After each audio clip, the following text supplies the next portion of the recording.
नमस्कार, मी वैभव राजेंद्र गुरु. मी पेशाने इंजिनियर आहे, पण मला गेले 10-12 वर्षांपूर्वीपासून ऐतिहासिक लेखनाची वाचनाची आवड आहे.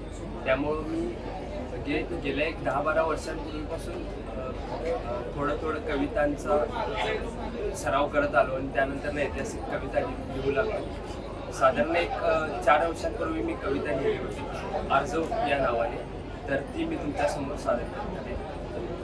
कवितेचं शीर्षक आहे आर्जव. सह्याद्री रांगालो सांगाल का कसा होता माझा राजा.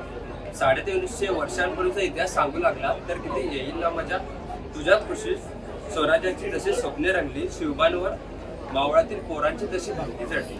18 अक्षोहिणी रथांनी कुरुक्षेत्र ते घडले, इथे मुठभर मावळांनी स्वपरकीयांविरुद्ध बंड पुकारले.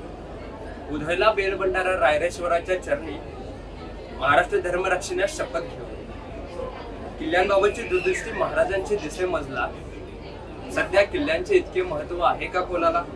महाराज म्हणतात एक किल्ला वर्ष जरी लढला तरी त्यास 360 वर्ष पाहिजे. हीच दूरदृष्टी देखील आताच्या प्रशासनाला आली पाहिजे.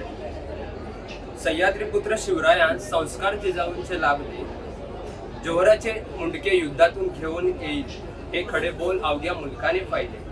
याच सह्याद्रीच्या गाभाऱ्यातून अनेक संत गरजले, यांचे पूज्यभाव ठेवत संतांचे आशीर्वाद घेतले. कसा असेल ना आमचा राजा लोककल्याणकारी, होती त्यांची भूमिका सर्व धर्मियांना समान वागणूक देणारी. आर्जव करीतो हे सह्याद्री मंडळात टेकून या माथा, सांगाल का मला त्या चिरपरिचित कथा, त्या काही पराक्रमी कथा.